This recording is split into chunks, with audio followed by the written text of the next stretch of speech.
고린도 후서 13장 1절로 7절입니다. 고린도 후서 13장 1절로 7절 말씀입니다. 우리 한 목소리로 봉독하겠습니다. 내가 이제 세 번째 너희에게 가리니 두세 정인의 입으로 말마다 확정하리라.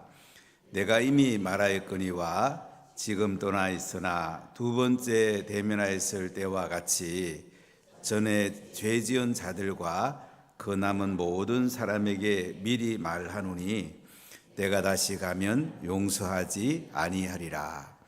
이는 그리스도께서 내 안에서 말씀하시는 증거를 너희가 고함이니 그는 너희에게 대하여 약하지 않고 도리어 너희 안에서 강하시니라. 그리스도께서 약하심으로 십자가에 못 박히셨으나 하나님의 능력으로 살아계시니 우리도 그 안에서 약하나 너희에게 대하여 하나님의 능력으로 그와 함께 살리라.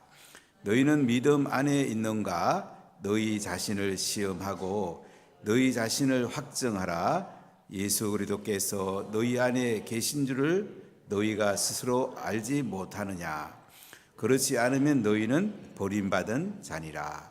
우리가 버림받은 자 되지 아니한 것을 너희가 알기를 내가 바라고 우리가 하나님께서 너희로 악을 조금도 행하지 않게 하시기를 구하노니 이는 우리가 옳은 자임을 나타내고자 함이 아니라 오직 우리는 버림받은 자 같을지라도 너희는 선을 행하게 하고자 함이라.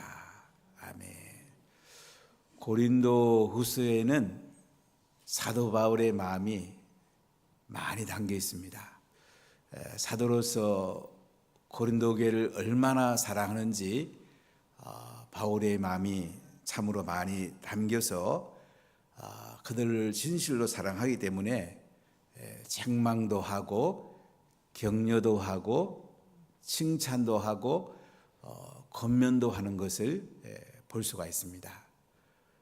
오늘날 많은 사람들은 칭찬받고 격려받기는 원하는데 책망받는 것은 매우 힘들어합니다. 그러나 바울은 그들을 너무너무 사랑하기 때문에 오늘 책망을 담아서 그들에게 가면은 시험해 보겠다, 테스트해 보겠다, 이렇게 말씀하는 것을 볼 수가 있습니다. 우리가 학교 다닐 때는 시험을 참 많이 봤어요. 테스트를 정말 많이 했습니다. 중학교도 시험 봐서 들어가고 고등학교도 대학교도 뭐 말할 것 없죠. 정말 시험 많이 봤습니다. 근데 시험을 보면 우리 성적이 올라가게 됩니다. 우리 믿음의 테스트를 하면 믿음의 성적이 올라가게 됩니다. 테스트하기 위해서는 때로는 격려도 필요하지만은 때로는 책망도 필요합니다. 우리 자녀를 사랑하기 때문에 그냥 오냐 좋다 하면 바르게 자녀가 자랄 수가 없습니다. 때로는 책망도 하고 때로는 권면도 할 때에 우리 자녀들이 바르게 자랄 수가 있습니다. 특히 어릴 때에 미운 7살, 우리는 미운 7살은 지금 미운 5살입니까? 이때에 그들 속에 있는 죄를 행하는 것을 바로 세우지 않으면 평생 성품 형성에 많은 지장이 있습니다. 그때는 그들 속에 있는 악한 것들을 빼주는 것이 굉장히 중요해요. 우리가 책망도 시기가 때로는 중요한 걸 볼 수가 있는데요. 지금 고린도 교회가 고린도전서에 나온 대로 많은 잘못된 행위를 하고 있습니다. 예루살렘에 성경권 보내자는 그 16장 고린도전서 16장을 빼면 11가지의 문제를 바울은 지적하면서 고린도전서를 썼습니다. 이제 바울이 고린도 교회를 방문하면 편지에 쓴 그 내용들, 분쟁도 하고 음행도 하고 세상 법정에 고소하고 은사 가지고 또 서로 자랑하고 경쟁하고 예배할 때에 여러 가지 성찬식인데 또 부자들은 와서 먼저 먹고 가난한 사람 나중에 먹을 거 없고 여러 가지 문제들이죠. 이것들을 바울이 고린도 교회를 방문하면 이제 테스트해 보겠다는 거죠.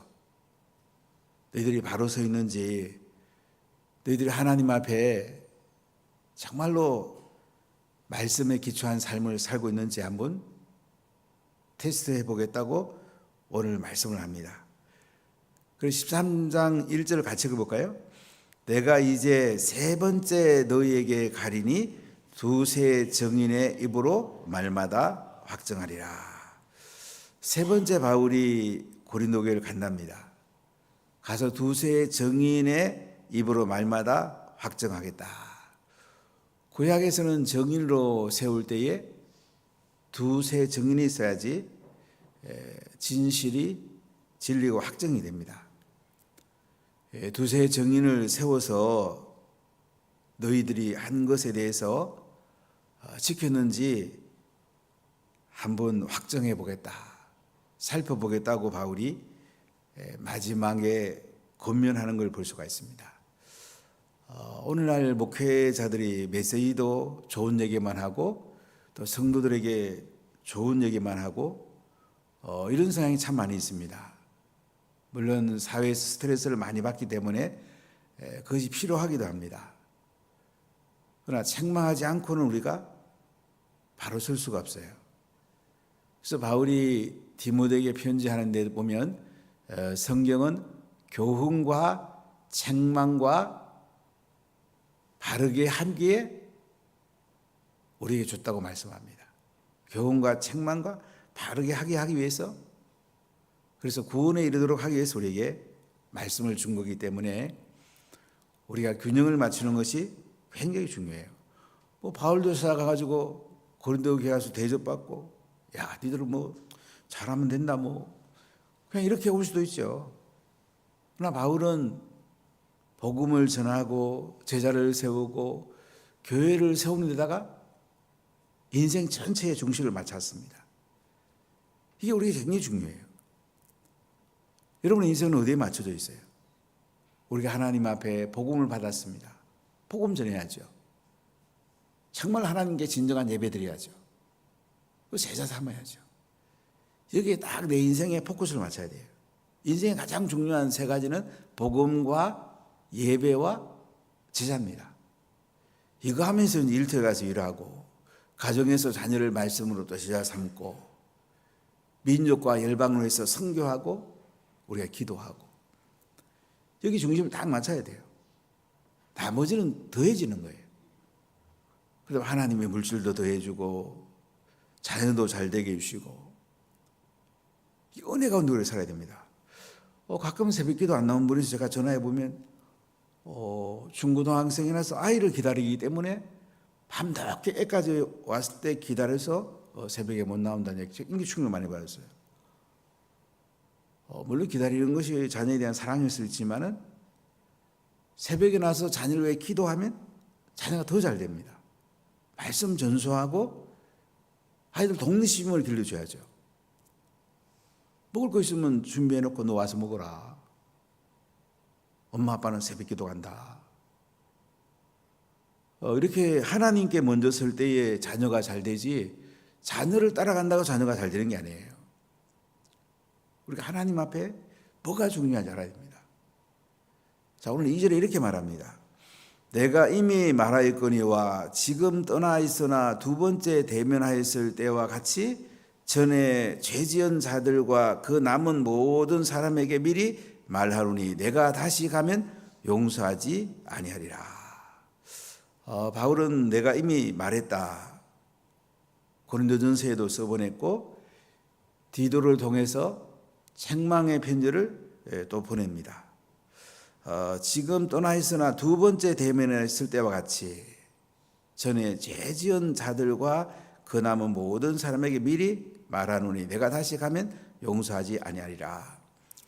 오늘 1절에 세 번째 너에게 간다고 그러고 2절에 두 번째 대면했다 이런 표현이 나오는데 성경은 안 나오기 때문에 확실히 알 수가 없어요.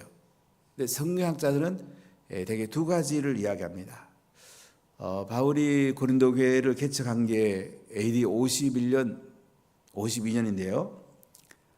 아마 1년 뒤에 편지를 보냈을 거고 AD 55년에 고린도전서를 쓰기 전에 한 번 다녀왔다는 이런 성경학자에 권해져 있고요.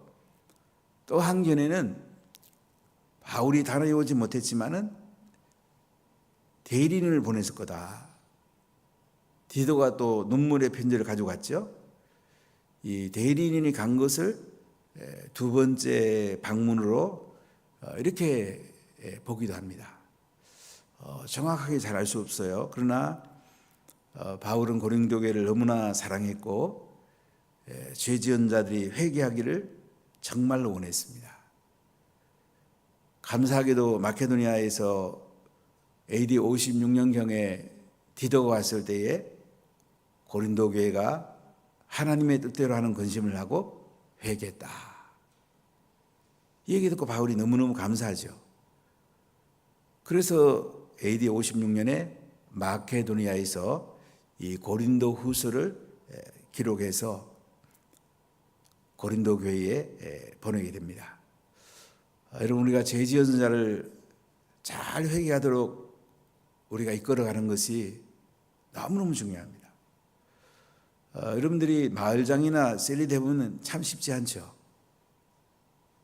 셀 식구들이 말 잘 들어주면 좋은데 자꾸 편하게 하는 쪽으로 가자고 많이 말하잖아요. 세상 풍조 쪽으로 자꾸 이렇게 가져갈 때가 많잖아요. 그때 여러분들이 기준을 잡는 것이 굉장히 중요합니다. 우리가 가정에 손님이 와도 따뜻한 밥 한 그릇 해주는 것이 굉장히 중요해요.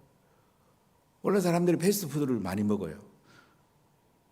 그런데 우리가 정성이 들어간 밥 한 그릇이 손님을 기쁘게 하고 우리 자녀에게 좋은 것들을 흘러가게 합니다. 우리 예전에 보면 부모님들이 밥을 해서 따뜻한 아랫목에 뒀다가 자녀가 오면 줍니다. 아니면 새밥을 해서 줍니다. 아주 정성을 다하죠. 우리가 알파 코스, 행복 코스 하는 것은 정성을 다한다는 거예요. 우리가 코로나 기간을 거치면서 너무 편하게 살고 안전하기 때문에 올해는 이제 행복 코스 2번 하면서 조금 패스트푸드를 좀 사용했어요. 이제 내일부터는 조금 이걸 줄여가면 좋겠어요. 한꺼번에 다 못 줄이더라도 그럼 따뜻한 밥 한 그릇 해주는 것이 굉장히 중요합니다. 우리가 이제 자꾸 편하고 싶잖아요. 이걸 넘어서야 됩니다. 그래 사람들이 감동을 받습니다. 그리고 게스트들이 오면 정말로 기도해야 됩니다. 기도한 것만큼 되는 거예요. 여러분, 우리 자녀들도 기도하는 것만큼 되는 거고요. 우리 사업도 기도하는 만큼 되는 거고요. 우리 사역과 셀의 번성도 기도하는 만큼 되는 거예요. 그들을 놓고 씨름하고 사랑하고 섬기고 눈물로 기도하고 그때 사람들이 세워지는 거예요. 사람이 쉽게 세워집니까?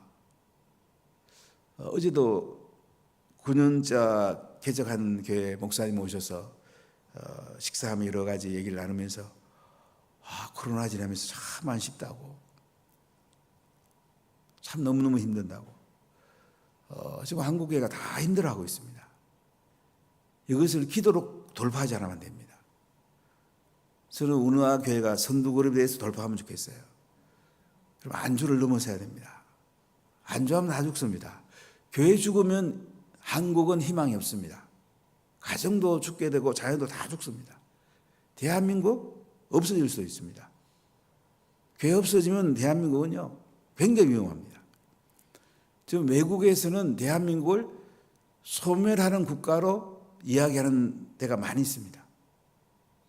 중세의 흑사병 창궐할 때보다도 출산율이 더 낮다는 거예요. 작년에 0.78인데 이제 0.7 무너질지도 몰라요. 어떻게 되겠습니까, 그러면? 우리 예수 믿는 사람들이 자녀를 많이 낳아야 되고, 말씀 같은 자로 길러내야 되고, 우리가 많은 영혼을 구원해서 그들을 깨워야죠. 자꾸 세상은 자기 중심으로 가기 때문에 바로 안 깨우면 안 됩니다. 전 고린도 교회에 바울은 좋은 얘기 할 수 있죠. 찾아가서 너희들 참 수고 많이 했지. 그리고 대접받을 수도 있죠. 근데 바울은 그게 중요한 게 아니에요. 그들을 바로 세우는 게 중요한 거예요. 여러분, 우리 자녀를 바로 세우는 게 중요하지 않습니까? 쉽게 오냐오냐 그냥 뭐 그래 네 좋아하는 대로 한번 해봐 이렇게 말할 수 있지만, 나중에 자녀가 미끄러지고 망하면 부모 심정이 어떻겠어요? 70 넘은 성도들이 가끔 저한테 부탁해. 목사님, 제 자녀를 위해 기도해 주세요. 제 손자를 위해 기도해 주세요. 물론 기도해야죠. 그러나 한편은 속상해요. 아이 좀 똑바로 키우지. 눈물로 좀 키우지. 말씀으로 키우지. 나중에 가면 다 후회가 되는 거예요.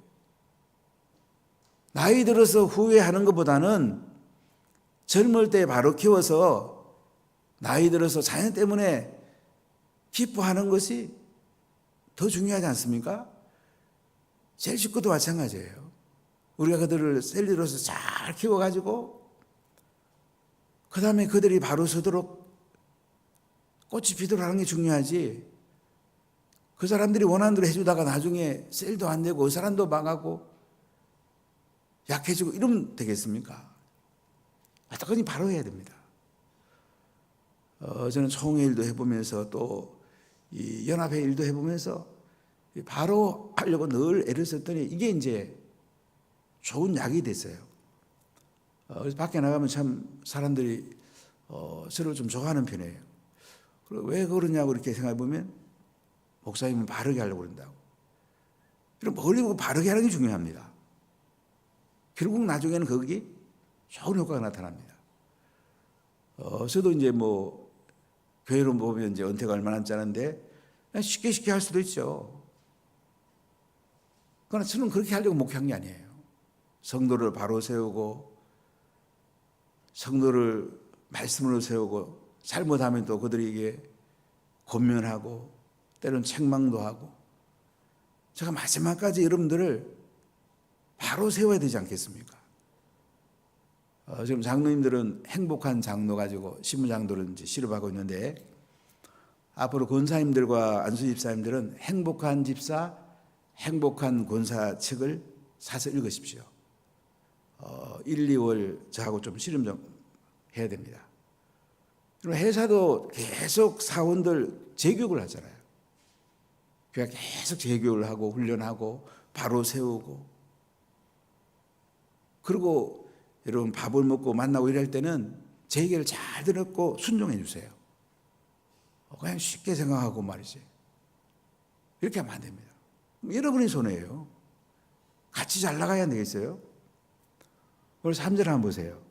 이는 그리스도께서 내 안에서 말씀하시는 증거를 너희가 구함이니 그런 너희에게 대하여 약하지 않고 도리어 너희 안에서 강하시니라. 자, 바울이 이제 죄 지은 자들이 가면 용서하지 않는다면서 용서하려면 어떻게 해요? 빨리 회개하는 거죠. 바로 하나님께 돌아오는 거죠. 그러면 설명해요. 이는 그리스도께서 내 안에서 말씀하시는 증거를 너희가 구함이니, 그리스도께서 말씀하는 증거를 너희가 내 안에서 구하잖아. 고린도 성도들이 바울 안에서 그리스도께서 말씀하는 증거를 지금 찾고 있어요. 근데 그리스도께서 너희에게 대하여 약하지 않고 도리어 너희 안에서 강하시다. 예수님은 참 강하신 분인데요, 우리를 살리려고 약해지셨단 말이죠. 자, 그러면서 바울은 그리스도 얘기를 합니다. 4절 같이 읽어볼까요? 그리스도께서 약하심으로 십자가에 못 박히셨으나 하나님의 능력으로 살아계시니 우리도 그 안에서 약하나 너희에게 대하여 하나님의 능력으로 그와 함께 살리라. 그리스도께서 약하심으로 십자가에 못 박히셨으나 인간의 몸으로 오셨고 우리 죄를 걸머지고 십자가에 못 박혔습니다. 그러나 하나님의 능력으로 살아계십니다. 저분 예수님은 하나님의 능력으로 살아계시죠. 하나님 우편에 앉아 계시고 우리에게 성령을 보내주셨죠.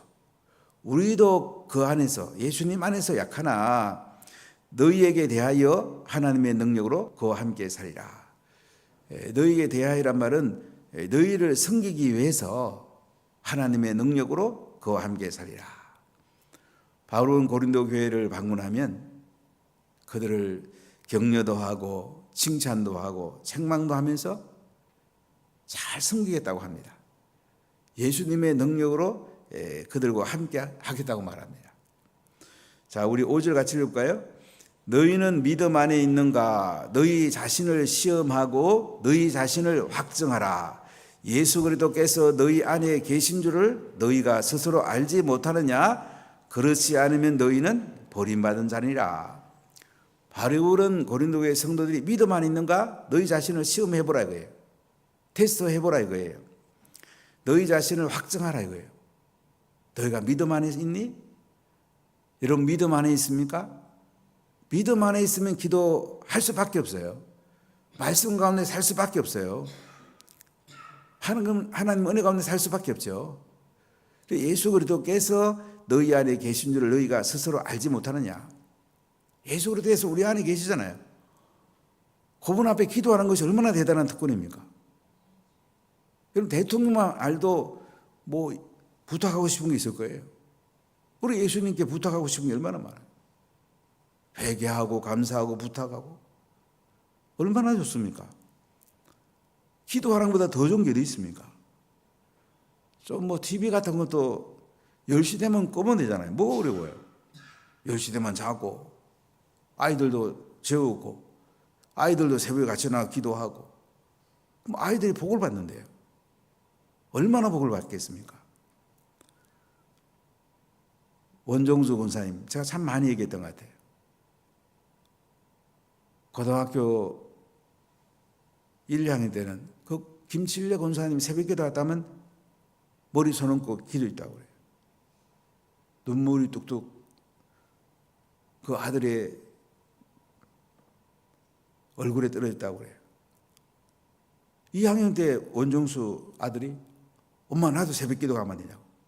고등학교 2학년 때 안 쉽잖아요. 놀란 사실은 그러고부터 성적이 쑥쑥 올라가는 거예요. 1학년 때 중간쯤 성적이 거의 1등을 하는 거예요. 3학년 때 1등을 했어요. 제가 다닌 고등학교 제 선배가 되시는데 그래서 1등 졸업한 상이 있었는데 그걸 타셨어요.